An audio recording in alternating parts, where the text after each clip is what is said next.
Ayan mga par, wala pa huli yung aming panilo dito na anong pain mo sa loob dyan? Yo, good morning mga par. Yun, ngayong araw ay linggo. Bless Sunday po sa inyo lahat. Mga par, ako napapansin nyo maraming kamuti.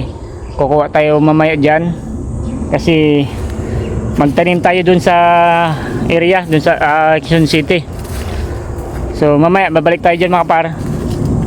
At syempre kasama ko naman si Katropa Salde. Ayun, yun ang nag-aalaga ng ating mga manok na panglaban. Para sa saging, oh. Iba talaga pag may tanim dito. Yan. Hindahan tayo dito, baka makaapak tayo ng sawa.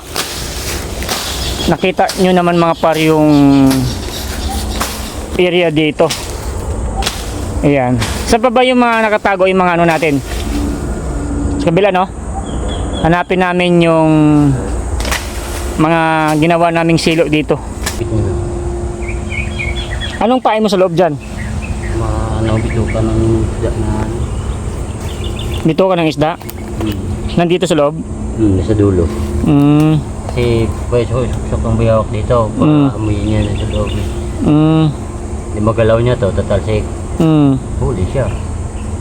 So ang galing. Ayun mga par, yun ang aming panilo dito. Nung nakaraang araw, huli ko nung nung nakahuli yan. Nakaraang Sabado. Pinadala ko kay Kinit. Nakalimutan ko na yan pala sa iyo. Ang ganda pa ng kalaki nun, no? Malaki na. So dito lang area namin dito.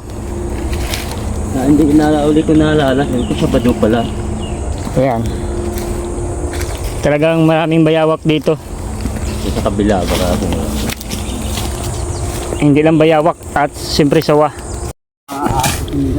Ayan nga par, pupunta namin yung isang panilo ng bayawak. Kita nyo naman yung area dito kung gaano mapuno. Wala nakadali. Yan, walang huli. Wala pa huli ang ating isang panilo dito ng bayawak. Yan, pag pumasok sa loob ng PVC na yun, mahuli talaga kasi mayroong bituka dyan sa loob. Bituka ng isda. Meron pa dyan? Puntan pa namin yung isa.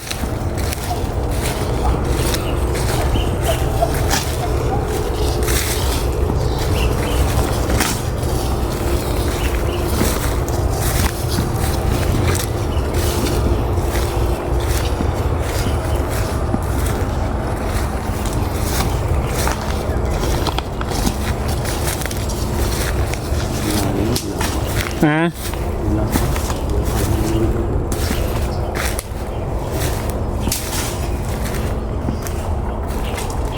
Walang lumapit. Wala din. 0-0. Ulan eh. Oo. Ayan. Wala pa huli. Ulan kasi minsan.